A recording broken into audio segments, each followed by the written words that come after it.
Hello दोस्तों, आपका स्वागत है फिर से एक नए वीडियो में।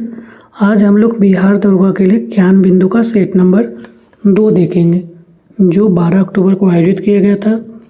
इसके सभी प्रश्न बिल्कुल परीक्षा पैटर्न पे आधारित है, तो आप लोग पूरा वीडियो देखिएगा और सभी प्रश्नों को खुद से बनाइएगा और अपने आंसर को कमेंट करिएगा। आज के लिए स्कोर रहेगा 3+ मार्क्स।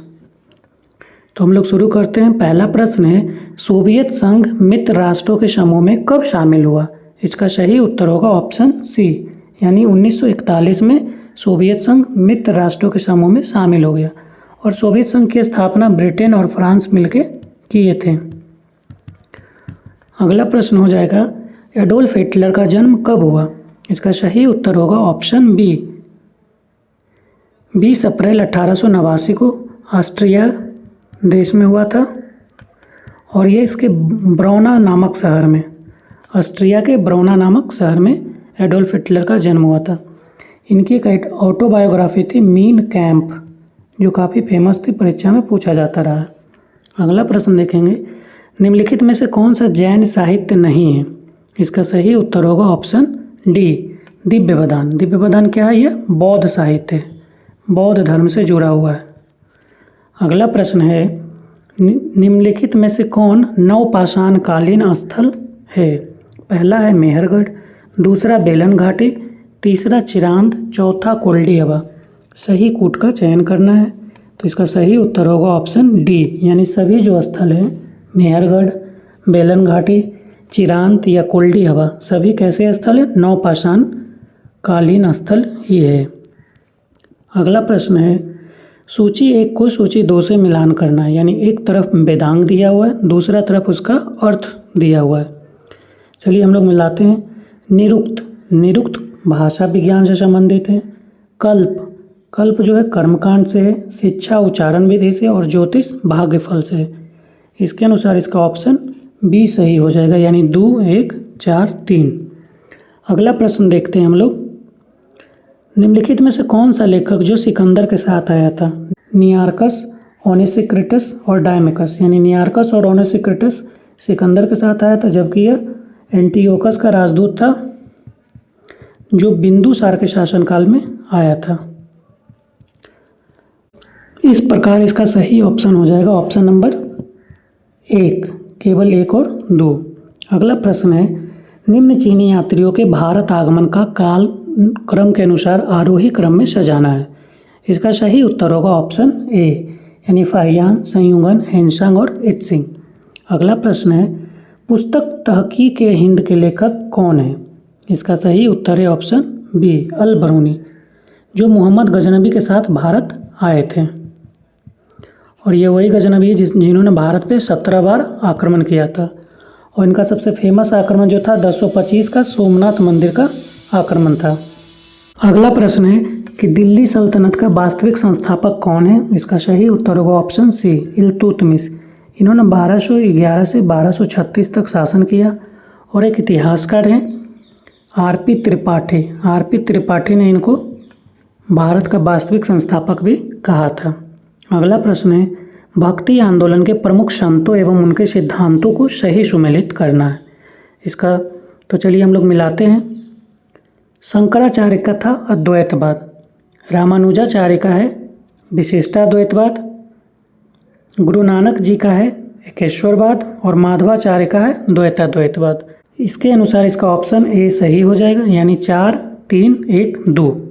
अगला प्रश्न है, मराठा शक्ति के उदय का प्रमुख कारण क्या था? तो इसका आंसर हो जाएगा उपयुक्त सभी, यानी जाति, भाषा, धर्म आधारित एकता, राजनीतिक जागृति, भौगोलिक सुरक्षा, सभी इसका सही उत्तर होगा। अगला प्रश्न है कि दिल्ली सल्तनत के प्रशासनिक इकाई और उनके प्रमुख अधिकारियों का कौन सा युग्म सही सुमेलित नहीं है? इसका सही उत्तर हो जाएगा ऑप्शन सी, यानी परगना के जो अधिकारी थे उनको हम लोग आमिल के नाम से जानते थे, ना कि चौधरी के नाम से। बाकी इक्ता को मुक्ति कहते थे, सिख को सिकदार और गांव के मुखिया को मुकद्दम कहा जाता था। अगला प्रश्न है कि सूची 1 को सूची 2 से मिलाना है। सूची 1 में स्वतंत्र राज्य है, दूसरा में उसके संस्थापक है। तो चलिए हम लोग मिलाते हैं। तो बंगाल के संस्थापक हो जाएंगे मुर्शिद कुली खां, अवध के शहादत खां, केरल के मार्तंड वर्मा और हैदराबाद के चिनकलिच खां हो जाएंगे। तो इसके अनुसार इसका सही ऑप्शन हो जाएगा ऑप्शन नंबर बी 3, 4, 1, 2।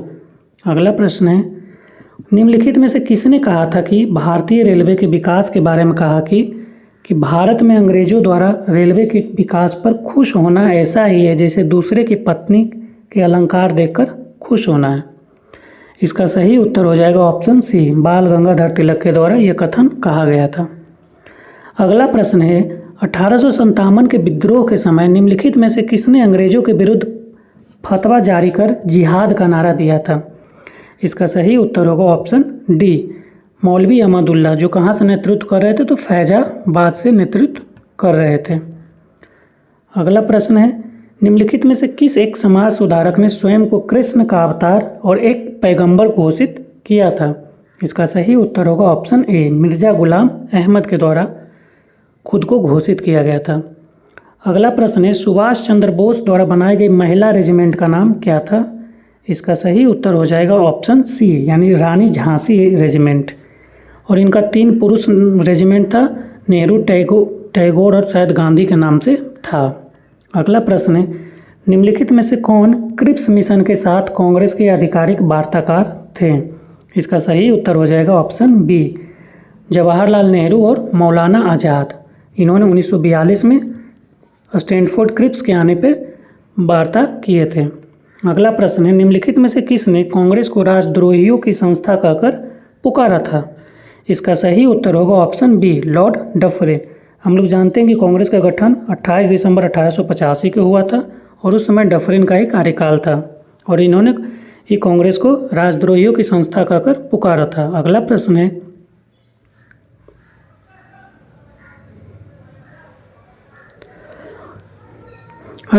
है, निम्नलिखित में से अंतरिम सरकार के उपाध्यक्ष कौन थे, यानी 1946 में जब सरकार का गठन हुआ तो उसके उपाध्यक्ष कौन थे। इसका सही उत्तर हो जाएगा ऑप्शन ए, जवाहरलाल नेहरू जी थे।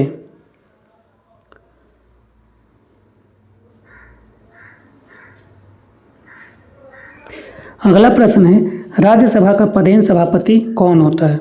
इसका सही उत्तर होगा ऑप्शन बी, उपराष्ट्रपति। और ऐसा अनुच्छेद 64 में कहा गया है कि उपराष्ट्रपति जो होंगे वो राज्यसभा के पदेन सभापति होंगे। 73वें संविधान संशोधन अधिनियम के द्वारा संविधान में कौन सी अनुसूची जोड़ी गई। इसका सही उत्तर है ऑप्शन बी, 11वीं अनुसूची।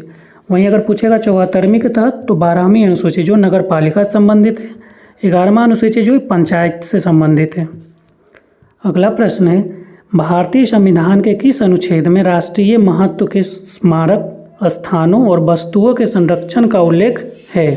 इसका सही उत्तर हो जाएगा ऑप्शन बी, यानी अनुच्छेद 49 में ही स्मारक स्थानों और वस्तुओं के संरक्षण का उल्लेख है जो राष्ट्रीय महत्व के हैं।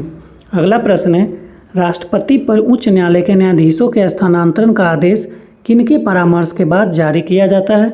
इसका सही उत्तर होगा ऑप्शन डी, भारत के मुख्य न्यायाधीश के द्वारा। अगला प्रश्न है, निम्नलिखित में से कौन सा युग्म सही सुमेलित नहीं है। तो चलिए हम लोग देखते हैं। पहला है, अनुच्छेद 79 में संसद का गठन है, यह कथन बिल्कुल सही दिया हुआ है। अनुच्छेद 93 में लोकसभा के अध्यक्ष और उपाध्यक्ष की चर्चा है, बिल्कुल सही। और अनुच्छेद 98 में संसद का सचिवालय है, बिल्कुल सही। और अनुच्छेद 99 में संसद सदस्यों के वेतन भत्ते, ये कथन गलत दिया हुआ क्योंकि 99 में जो है वो शपथ ग्रहण की चर्चा है, ना कि संसद सदस्यों के वेतन की। अगला प्रश्न है, निर्वाचन से संबंधित उपबंधों की व्याख्या भारतीय संविधान के किस भाग में की गई है। इसका सही उत्तर होगा ऑप्शन सी, यानी भाग 15 का संबंध निर्वाचन से है जो 324 से लेकर 329 अनुच्छेद तक इसकी चर्चा की गई है। अगला प्रश्न है, राष्ट्रीय आपातकाल की घोषणा करने के लिए सशस्त्र विद्रोह शब्द को संविधान में किस संशोधन अधिनियम के द्वारा जोड़ा गया है। इसका सही उत्तर है 44वां संविधान संशोधन अधिनियम 1978 के माध्यम से जोड़ा गया, क्योंकि 1975 में आंतरिक अशांति के आधार पर आपातकाल लगा दिया गया था, इसीलिए इसमें संशोधन किया गया। अगला प्रश्न है कि भारत के महान न्यायवादी के संदर्भ में निम्नलिखित में से कौन सा कथन असत्य है। तो इसमें हम लोग को असत्य कथन चुनना है। तो कार्यकाल संविधान द्वारा निश्चित नहीं है, बिल्कुल सही है। उच्चतम न्यायालय में भारत सरकार का प्रतिनिधित्व करता है, बिल्कुल सही है। दोनों सदनों की संयुक्त बैठक में मताधिकार का है, बिल्कुल गलत है। इनको मत देने का अधिकार नहीं, लेकिन बैठक में भाग ले सकते हैं। कैबिनेट केंद्रीय कैबिनेट का सदस्य नहीं होता है, बिल्कुल सही है। तो महान्यायवादी के बारे में असत्य कथन था कि दोनों सदनों की संयुक्त मताधिकार का अधिकार नहीं है, और इनकी चर्चा अनुच्छेद 76 में की गई है। भारतीय संविधान के अनुच्छेद 76 में महान्यायवादी के बारे में चर्चा की गई है। प्रश्न है कि प्राणियों और पादपों की जातियों में अधिकतम विविधता मिलती है। इसका सही उत्तर हो जाएगा ऑप्शन ए, उष्णकटिबंधीय आर्द्र वनों में अधिकतम विविधता पाया जाता है। अगला प्रश्न है, भारत की दूसरी सबसे बड़ी जाति गोंड किस राज्य में निवास करती है या पाई जाती है? इसका सही उत्तर है ऑप्शन ए, मध्य प्रदेश राज्य में पाई जाती है। अगला प्रश्न है, निम्नलिखित में से कौन सा युग्म सुमेलित नहीं है? तो श्रीनगर झेलम नदी किनारे, बिल्कुल सही। जमशेदपुर स्वर्णरेखा नदी किनारे, ठीक है। लुधियाना सतलज, यानी बरेली जो है सरयू नदी के किनारे स्थित न होकर रामगंगा नदी के किनारे स्थित है। अगला प्रश्न है, शीत ऋतु में भारत के उत्तर पश्चिम भाग में वर्षा होने का मुख्य कारण क्या है? इसका सही उत्तर है ऑप्शन ए, पश्चिमी विक्षोभ, जो कि भूमध्य सागर से शुरू होकर भारत में आता है और वर्षा कराता है। अगला प्रश्न है, निम्नलिखित में से किस जल संधि को भूमध्य सागर की कुंजी कहा जाता है? इसका सही उत्तर होगा ऑप्शन बी, यानी जिब्राल्टर जल संधि को भूमध्य सागर की कुंजी कहा जाता है। अगला प्रश्न है, विश्व का सबसे ऊंचा ज्वालामुखी ओजस डेल सलाडो किस पर्वतमाला में स्थित है? इसका सही उत्तर है एंडीज पर्वतमाला में, जो दक्षिण अमेरिका में स्थित है। अगला प्रश्न है कि सूची 1 को सूची 2 से मिलाना है। सूची 1 में राज्य दिया हुआ, दूसरा सूची में खनिज उत्पादक क्षेत्र है। तो चलिए इसको हम लोग मिलाते हैं। तो ओडिशा में खनिज उत्पादक क्षेत्र कौन सा है? कोरापुट है। दूसरा है कर्नाटक राज्य में खनिज उत्पादक क्षेत्र बेल्लारी है। तीसरा है गुजरात में कच्छ की खाड़ी है। और आंध्र प्रदेश में अनंतपुर क्षेत्र जो है खनिज उत्पादक क्षेत्र है। इस प्रकार इसका सही उत्तर होगा ऑप्शन बी, 2, 1, 4, 3। अगला प्रश्न है, निम्नलिखित कथनों पे विचार करना है। ला नीना भारतीय मानसून को कमज़ोर बनाती है, ये कथन गलत है। एल नीनो भारतीय मानसून पर प्रभाव के कारण सूखे की स्थिति उत्पन्न होती है, ये बिल्कुल सही है। यानी पूछ रहा कौन सा कथन सही नहीं है, तो इसका सही उत्तर होगा ऑप्शन ए, पहला कथन गलत है, दूसरा सही है।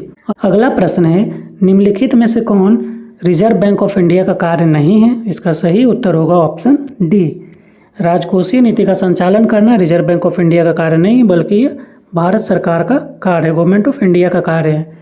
हालांकि मौद्रिक नीति का संचालन आरबीआई के द्वारा ही किया जाता है। विदेशी मुद्रा का संरक्षण आरबीआई है, मुद्रा का निर्गमन आरबीआई के द्वारा किया जाता है। इस प्रकार इसका सही उत्तर होगा ऑप्शन डी। अगला प्रश्न है, देशों के बीच तेजी से एकीकरण को किस रूप में जाना जाता है? इसका सही उत्तर है ऑप्शन ए, वैश्वीकरण के रूप में जाना जाता है।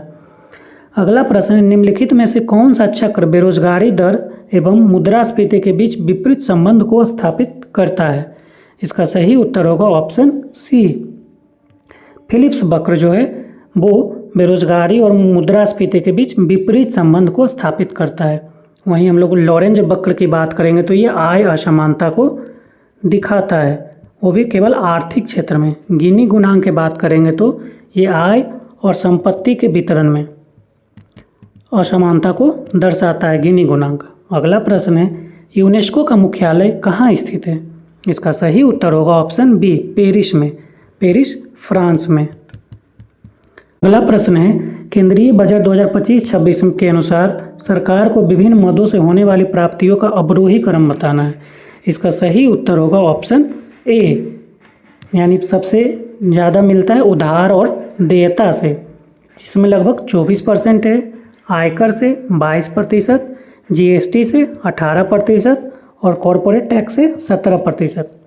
अगला प्रश्न देखते हैं, यदि 30 आदमी एक घास के मैदान को 7 दिन में काट सकता है तो 21 आदमी उसी घास के मैदान को कितने दिन में काट सकते हैं? इसका सही उत्तर होगा ऑप्शन ए, 10 दिन।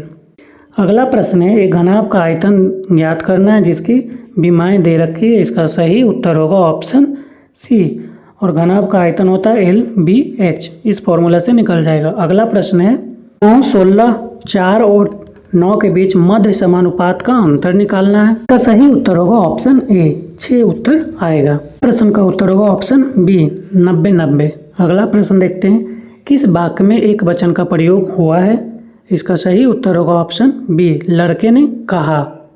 अगला प्रश्न है ऊहापोह का पर्यायवाची क्या होगा? इसका सही उत्तर है ऑप्शन बी, असमंजस। अगला प्रश्न है select the most appropriate meaning of the idioms phrase given in the underline the following question. Goes hard with one and all. इसका सही उत्तर होगा ऑप्शन सी, यानी टू बी डिफिकल्ट। अगला प्रश्न है select the most appropriate option to fill in the blanks. खाली स्थान है I am going to walk my dog. इसका सही उत्तर है ऑप्शन सी, यानी now I am going to walk my dog. अगला प्रश्न है रीजनिंग का, उसका सही उत्तर है ऑप्शन डी, ममेरी बहन। अगला प्रश्न है डायरेक्शन से संबंधित है। इसका सही उत्तर है ऑप्शन ए। अगला प्रश्न है बर्तन जिस तरह खाली से संबंधित है उसी तरह सीट का संबंध किससे होगा? इसका सही उत्तर है ऑप्शन सी, रिक्त से। अगला प्रश्न है फूल देह किस राज्य का प्रमुख उत्सव है? इसका सही उत्तर है सिक्किम। अगला प्रश्न है किश्तवाड़ राष्ट्रीय उद्यान किस राज्य या केंद्र शासित प्रदेश में स्थित है? इसका सही उत्तर है option C, Jammu and Kashmir में। अगला प्रश्न है 7 निश्चय 2 में निम्नलिखित में से कौन शामिल नहीं है? इसका सही उत्तर होगा ऑप्शन बी, आरक्षित रोजगार महिलाओं का अधिकार शामिल नहीं है। बाकी हर खेत तक पानी सिंचाई को शामिल किया गया, सुलभ संपर्कता को शामिल किया गया, स्वच्छ गांव और समृद्ध गांव शामिल है। अगला प्रश्न है कि मुजफ्फरपुर बम कांड के बारे में कौन सा कथन असत्य है? इसका सही उत्तर होगा ऑप्शन डी, शांति देवी नहीं बल्कि शांति नारायण, जिन्होंने मुजफ्फरपुर बम कांड पर निबंध लिखने के कारण लंबी सजा मिली। देवी की जगह नारायण होगा इसका सही उत्तर। अगला प्रश्न है चंपारण एग्रीगेरियन समिति का अध्यक्ष कौन था? का सही उत्तर है ऑप्शन सी, FG सलाई। महात्मा गांधी उनके एक सदस्यों में से थे। चंपारण एग्रीगेरियन समिति ने किसानों के 25% कर को माफ़ करने का निर्णय को मान लिया था। अगला प्रश्न है निम्नलिखित में से कौन ऊर्जा का मात्रक नहीं है? इसका सही उत्तर होगा ऑप्शन ए, किलोवाट। अगला प्रश्न है केतली में पानी का गर्म होना किसका उदाहरण है? इसका सही उत्तर है ऑप्शन बी, संवहन का। अगला प्रश्न है ओडोमीटर एक उपकरण है जिसके द्वारा क्या मापा जाता है? सही उत्तर है ऑप्शन डी, दूरी को ओडोमीटर से मापा जाता है। अगला प्रश्न है एक कूली 13 kg के सामान को जमीन से 1.5 मीटर ऊपर अपने सर से उठाकर रखता है, उसके द्वारा किया गया कार्य निकालना है। इसको निकालने के लिए फॉर्मूला W = mgh। इस पे पुट करने से उत्तर आएगा ऑप्शन ए, 195 जूल। अगला प्रश्न है कि चंद्रमा के सतह के नज़दीक 2 अलग अलग द्रव्यमान की वस्तुएं मुक्त रूप से गिर रही हो तो क्या होगा? इसका सही उत्तर होगा ऑप्शन ए, किसी भी क्षण उनका वेग समान होगा। अगला प्रश्न है जल का घनत्व किस तापमान पर सर्वाधिक होता है? इसका सही उत्तर है ऑप्शन डी, यानी 4 डिग्री सेंटीग्रेड पे। अगला प्रश्न है फोटोस्टेट की जो मशीन होती है वो किस तकनीक पे कार्य करती है? इसका सही उत्तर है ऑप्शन सी, इलेक्ट्रोस्टैटिक छवि निर्माण की तकनीक पे कार्य करती है। अगला प्रश्न है अल्फा कण है, इसका सही उत्तर होगा ऑप्शन डी, द्विआवेशित हीलियम आयन। अगला प्रश्न है नाभिक में अधिक बंधन ऊर्जा प्रति न्यूक्लियॉन होने पे नाभिक पे क्या प्रभाव पड़ता है? इसका सही उत्तर होगा ऑप्शन बी, यह अस्थायी हो जाता है। अगला प्रश्न है निम्नलिखित में से किसमें चांदी नहीं होती है? इसका सही उत्तर है ऑप्शन सी, जर्मन सिल्वर में चांदी 0% होती है। इसमें क्या होता है? जिंक होता है, कॉपर होता है और निकेल होता है। अगला प्रश्न है सफ़ेद फॉस्फोरस का आकार कैसा होता है? तो ऑप्शन बी, चतुष्फलकीय। अगला प्रश्न है C3H8 किस समजातीय श्रृंखला से संबंधित है? इसका सही उत्तर है ऑप्शन सी, एल्केन से संबंधित है। अगला प्रश्न है बर्तनों को नॉन स्टिक बनाने के लिए सतह कोट पर किसका कोटिंग किया जाता है? किस पॉलीमर का उपयोग किया जाता है? इसका सही उत्तर होगा ऑप्शन बी, यानी टेफ्लॉन का प्रयोग नॉन स्टिक बर्तन बनाने के लिए किया जाता है। अगला प्रश्न है निम्नलिखित में से कौन सा परजीवी पोषण युक्त दर्शाता है? इसका सही उत्तर है ऑप्शन डी, कशकुट्टा, जिसे हम लोग अमरबेल कहते हैं। ये परजीवी पौधा है। अगला प्रश्न है, जल के अणुओं की अर्धपारगम्य झिल्ली द्वारा गति कहलाती है? ऑप्शन बी, परासरण कहलाती है। अगला प्रश्न है कि प्रोटीन का पाचन कहाँ शुरू होता है? तो इसका सही उत्तर है ऑप्शन ए, आमाशय में शुरू होता है और छोटी आंत में पूर्ण होता है। अगला प्रश्न है, निम्नलिखित में से कौन सा प्रोटोजोआ जनित रोग है? इसका सही उत्तर है ऑप्शन सी, कालाजार। वह प्रक्रिया जिसके द्वारा पुरानी प्रजाति से नई प्रजाति विकसित होती है क्या कहलाता है? इसका सही उत्तर है ऑप्शन डी, प्रजाति उद्भव। अगला प्रश्न है, साइनोबैक्टीरिया एक परितंत्र में महत्वपूर्ण भूमिका अदा करते हैं क्योंकि? इसका सही उत्तर है ऑप्शन बी, वायुमंडलीय नाइट्रोजन का स्थिरीकरण करते हैं। प्रश्न है, थायराइड ग्रंथि कहाँ स्थित होती है? इसका सही उत्तर है थायराइड ग्रंथि गला गर्दन में उपस्थित होती है। अगला प्रश्न है, निम्नलिखित में से कौन आनुवांशिकी की इकाई है? इसका सही उत्तर है ऑप्शन ए, जीन जो है आनुवांशिकी की इकाई है। अगला प्रश्न है, निम्नलिखित में से कौन सा WBC में सबसे प्रचुर मात्रा में पाया जाता है? इसका सही उत्तर होगा ऑप्शन ए, न्यूट्रोफिल्स जो है वो WBC में प्रचुर मात्रा में पाया जाता है। अगला प्रश्न है, ब्रायोफाइटा पादप सामान्यतः कहाँ पाए जाते हैं? इसका सही उत्तर होगा ऑप्शन सी, नम व छायादार आवासों में पाए जाते हैं। अगला प्रश्न है, हाल ही में स्वावलंबनी योजना की शुरुआत किस मंत्रालय द्वारा की गई है? इसका सही उत्तर है ऑप्शन डी, कौशल विकास एवं उद्यमिता मंत्रालय के द्वारा। दोस्तों, आपसे एक रिक्वेस्ट है, आप वीडियो को प्लीज़ पूरा देखिएगा, तभी आपका टेस्ट कंप्लीट हो पाएगा। अगला प्रश्न है, वित्तीय साक्षरता सप्ताह 2025 की थीम क्या है? इसका सही उत्तर है ऑप्शन सी, वित्तीय साक्षरता महिलाओं की समृद्धि। अगला प्रश्न है, एम्स दिल्ली में हाल ही में शुरू किया गया सृजनम निम्न में से किससे संबंधित है? इसका सही उत्तर है ऑप्शन सी, स्वचालित जैव चिकित्सा अपशिष्ट उपचार यंत्र से संबंधित है। अगला प्रश्न है, हाल ही में ऑस्ट्रेलियन ओपन 2025 में महिला एकल का खिताब किसने जीता है? इसका सही उत्तर है ऑप्शन सी, मेडिसन कीज। पुरुष वाला पूछेगा तो जेनिक सीनर ने, जो इटली देश से संबंधित हैं। अगला प्रश्न है, बिहार में चर्चित पूर्व IPS अधिकारी शिवदीप लांडे ने अपनी एक नई राजनीतिक पार्टी का गठन किया है। इनकी पार्टी का नाम क्या है? इसका सही उत्तर है ऑप्शन ए, हिंद सेना। अगला प्रश्न है, बिहार में नई घोषणा के तहत मध्याह्न भोजन में कार्यरत रसोइयों के मानदेय राशि 1650 रुपये प्रति माह को बढ़ाकर कितनी की गई है? इसका सही उत्तर है ऑप्शन डी, यानी 3300 रुपये प्रति माह किया गया है। अगला प्रश्न है, हाल ही में आयोजित चैंपियंस ट्रॉफी का खिताब किस देश ने जीता है? इसका सही उत्तर है ऑप्शन बी, भारत ने जीता है, न्यूजीलैंड को हरा के ये रनर अप रहा था। अगला प्रश्न है, 18 फरवरी 2024 को निम्नलिखित में से किस विधानसभा ने राष्ट्रीय ई-विधान एप्लीकेशन नेवा को अपनाया है? इसका सही उत्तर है उत्तराखंड विधानसभा ने अभी हाल में नेवा एप्लीकेशन को अपनाया है। अगला प्रश्न है, भारतीय सेना में पूर्वी कमान फोर्ट विलियम का नाम बदलकर क्या रखा है? इसका सही उत्तर है ऑप्शन बी, विजय दुर्ग रखा गया है। अगला प्रश्न है, हाल ही में 17वें ब्रिक्स शिखर सम्मेलन को निम्नलिखित में से कहाँ आयोजित किया गया था? इसका सही उत्तर है ऑप्शन डी, ब्राज़ील के रियो डी जेनेरियो में आयोजित किया गया था। अगला प्रश्न है, हाल ही में प्रकाशित पुस्तक the new icon Savarkar and the facts के लेखक कौन है? इसका सही उत्तर है ऑप्शन ए, अरुण शौर्य। प्रश्न है, हाल ही में प्रस्तुत किया गया भारत सरकार का नया आयकर विधेयक 2025 किस अधिनियम को प्रतिस्थापित करेगा? इसका सही उत्तर है ऑप्शन ए, यानी आयकर अधिनियम 1961 को प्रतिस्थापित करेगा। अगला प्रश्न है, हाल ही में प्रधानमंत्री नरेंद्र मोदी द्वारा फ्रांस के राष्ट्रपति इमैनुअल मैक्रों को भारतीय वाद्य यंत्र बजाते संगीतकारों की पारंपरिक डोकरा कलाकृति भेंट की गई। इस कलाकृति का संबंध किस राज्य से है? इसका सही उत्तर होगा ऑप्शन डी, छत्तीसगढ़ राज्य से इसका संबंध है। अगला प्रश्न है, हाल ही में आधिकारिक रूप से न्यू डेवलपमेंट बैंक यानी NDB का 9वां सदस्य देश बन गया है।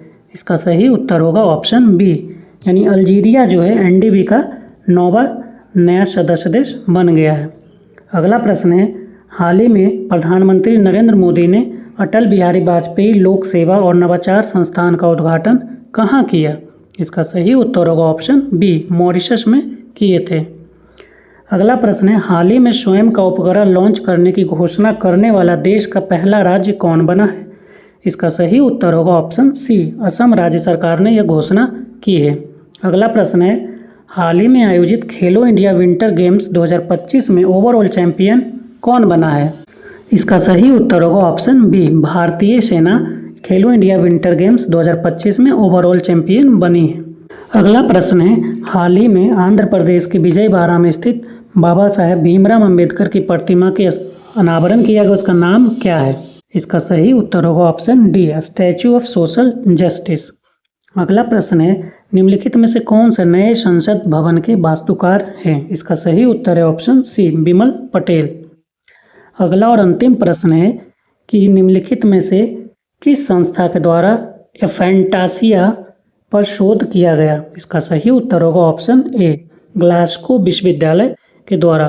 दोस्तों, इस प्रकार हमने बिहार दरोगा के लिए ज्ञान बिंदु का सेट नंबर 2 कंप्लीट किया। उम्मीद है आप लोग को पसंद आ रहा होगा। यदि पसंद आ रहा हो तो चैनल को लाइक, शेयर, सब्सक्राइब करिए और अपने मित्रों को भी साझा करिए। दोस्तों, पूरा देखने के लिए धन्यवाद। लगातार जुड़े रहिए, हम डेली नया नया सेट लाते रहेंगे। Thank you.